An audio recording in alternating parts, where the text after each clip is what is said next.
Historia de la Iglesia, parte 13. La palabra del Señor enseña claramente cómo debe ser la devolución de los diezmos. Malaquías capítulo 3 versículo 10. Traed todos los diezmos al alfolí y haya alimento en mi casa.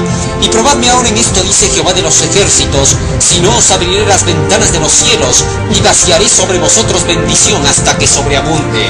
Los diezmos son especialmente para traerlos al alfolí, a fin de que la casa del Señor, que es su iglesia, no tenga falta de pan, que es el Evangelio.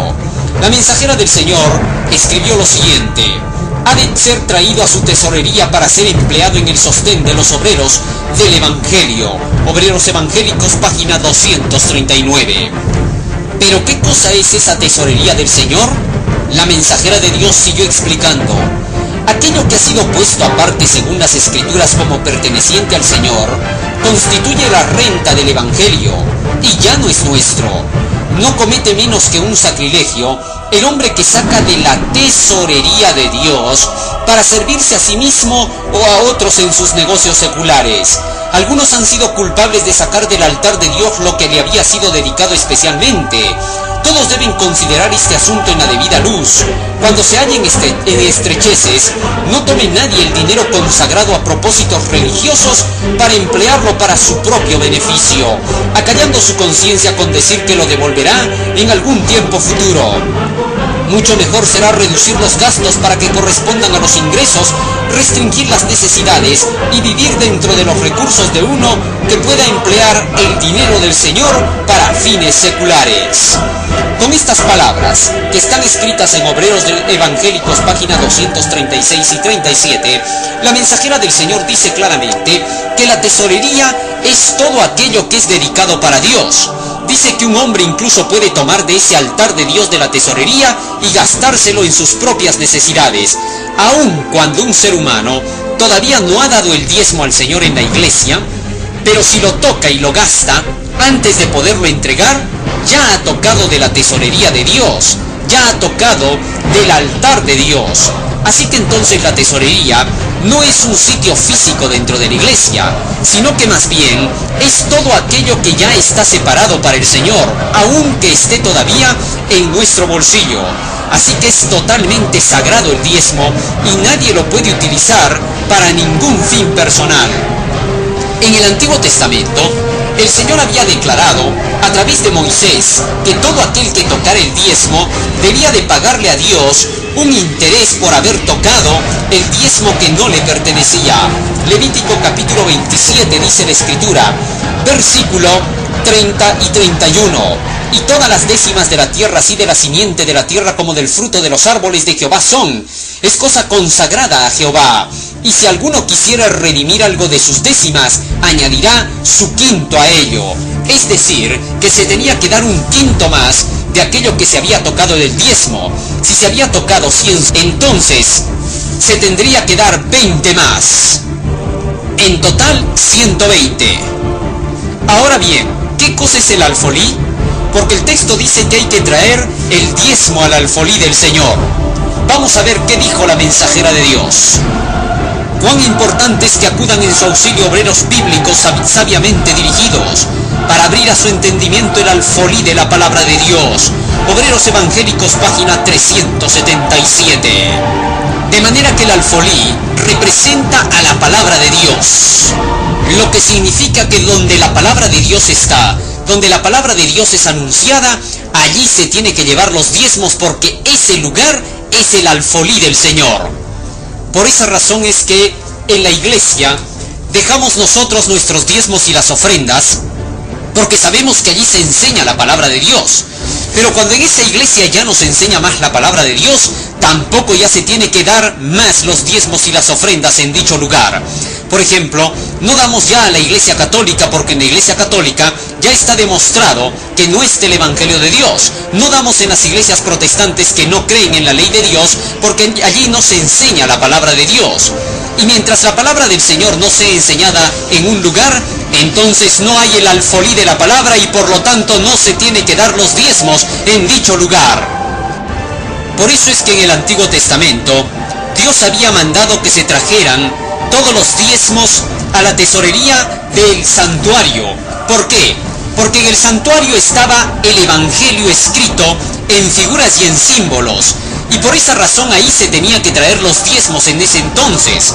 Por eso es que en una ocasión, cuando Jesucristo estaba viendo cómo echaban los diezmos y las ofrendas, los millonarios y los ricos, vio también a una viuda pobre. San Marcos capítulo 12, versículo 41 al 43. Y estando sentado Jesús delante del arca de la ofrenda, miraba cómo el pueblo echaba dinero en el arca, y muchos ricos echaban mucho.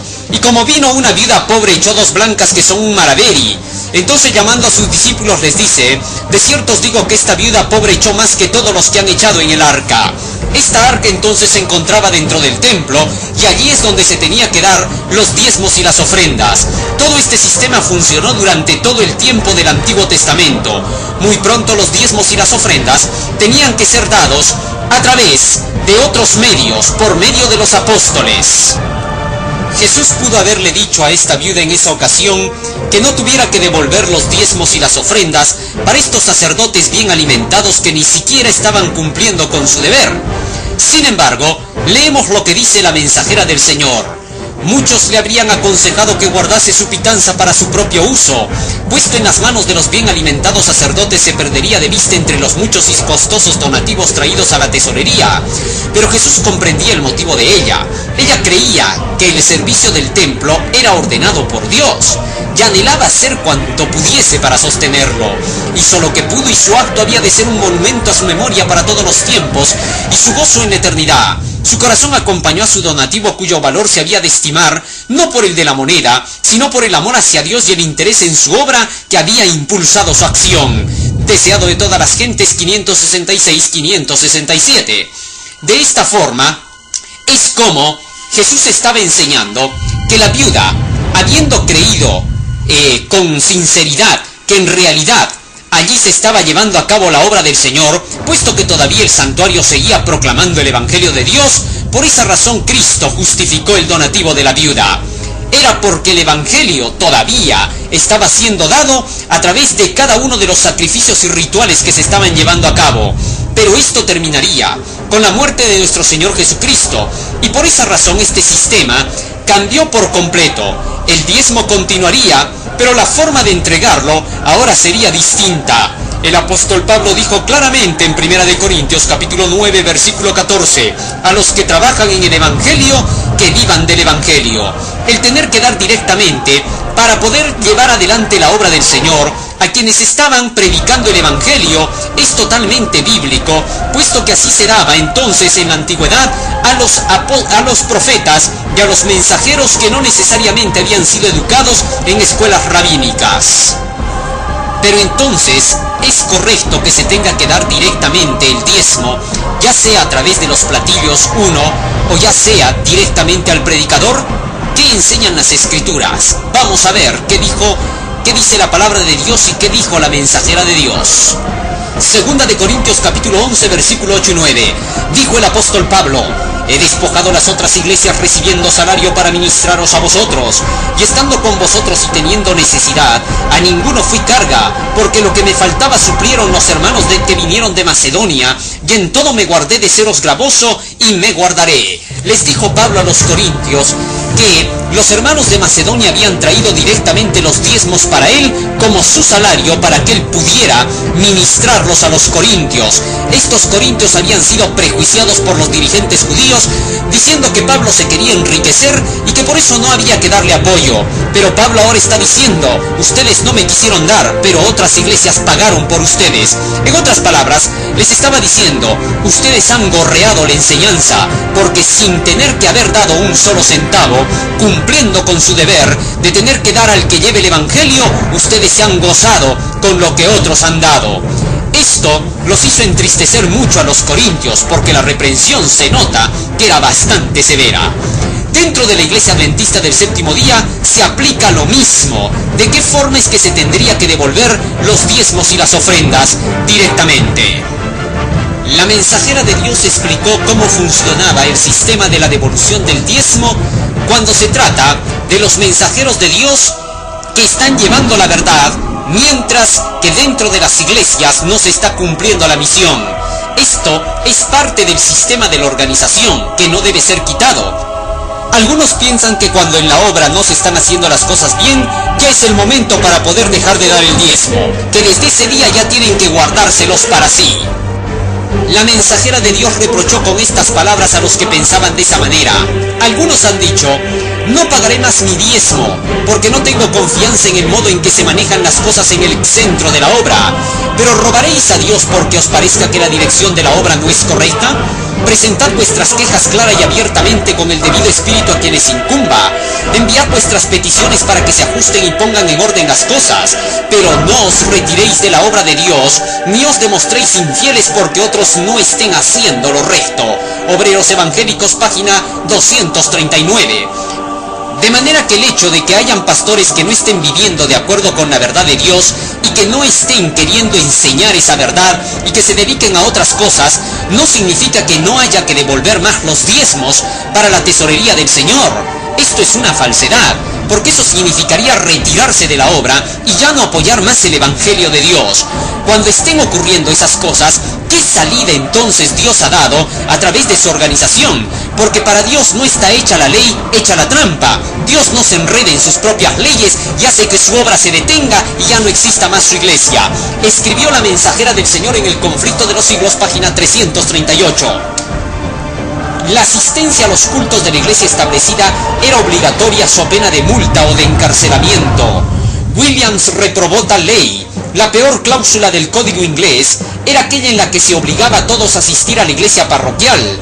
Consideraba él que obligar a hombres de diferente credo a unirse entre sí era una flagrante violación de los derechos naturales del hombre. Forzar a concurrir a los cultos públicos a los irreligiosos e indiferentes era tan solo exigirles que fueran hipócritas. Ninguno debía, decía él, debe ser obligado a practicar ni a sostener un culto contra su consentimiento. ¿Cómo?, replicaban sus antagonistas, espantados de los principios expresados por Williams. ¿No es el obrero digno de su salario? Sí, respondía él, cuando ese salario se lo dan los que quieren ocuparle. De manera que entonces, según esta cita de la mensajera del Señor, ella dice que Rogelio Williams, uno de los padres fundadores de los Estados Unidos, de entre los hermanos peregrinos que vinieron perseguidos por la Inquisición del papado, enseñó que debía de devolverse el diezmo solo a aquellos a quienes queríamos escucharles, aquellos a quienes en realidad nosotros queríamos contratarles para que nos enseñen el Evangelio, porque de lo contrario se volvía hipócrita la gente. Algunos dijeron: ¿qué cosa? El obrero es digno de su salario. Y él dijo: claro que sí, cuando la gente lo quiere ocupar. De manera que entonces, cuando nosotros vemos que hay algún predicador que está llevando el Evangelio, que está cumpliendo la misión del mensaje de los 3 ángeles, podemos darle inmediatamente todo el apoyo y sostenerlo de esa manera. Por ningún motivo lo hemos de dejar solo en la labor de tener que llevar adelante el Evangelio del Señor, puesto que el Señor ha dicho claramente que hay que apoyar a los que llevan la verdad. Y es que no hay que olvidar que también el mensajero está representado como el alfolí. Escribió la mensajera del Señor en el libro de Obreros Evangélicos, página 104. Al hacer de la palabra de Dios una constante compañera suya, el obrero obtiene más capacidad para trabajar. Su mente es un alfolí del cual puede sacar para suplir las necesidades de los demás.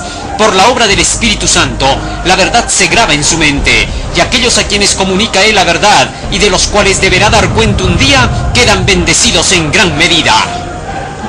Y es que para poder entender los símbolos que se utilizan dentro del espíritu de profecía, debemos comparar siempre un testimonio con otro.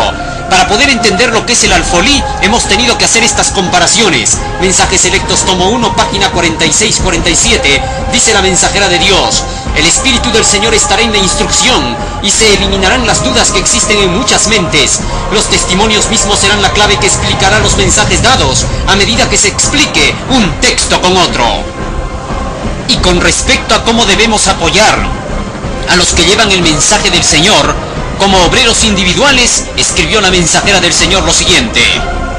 Testimonios para Ministros, página 110. Si un hermano está enseñando el error, los que ocupan puestos de responsabilidad debieran saberlo. Y si está enseñando la verdad, deben ponerse resueltamente de su lado, deben sostenerlo. Con estas palabras, la mensajera del Señor estaba declarando terminantemente que era necesario apoyar y sostener a los que llevan el Evangelio, probados por la ley y el testimonio. Si son mensajeros del Señor, rápidamente nos daremos cuenta si estudiamos nuestras Biblias, y de esa manera sabremos a quién tendremos que apoyar dentro de las líneas de la Iglesia Adventista del Séptimo Día. Estos mensajeros deben defender la organización verdadera de la Iglesia Adventista del Séptimo Día con el mensaje de los tres ángeles. Jamás el mensaje del tercer ángel ataca a la Iglesia Adventista del Séptimo Día. Uno de los mayores peligros que se presentaría para los últimos días sería que la organización de la Iglesia Adventista sería atacada y se levantaría una falsa y nueva organización dentro de la misma organización adventista del Séptimo Día. ¿Cómo entonces la reconoceríamos? Eso vamos a verlo a continuación.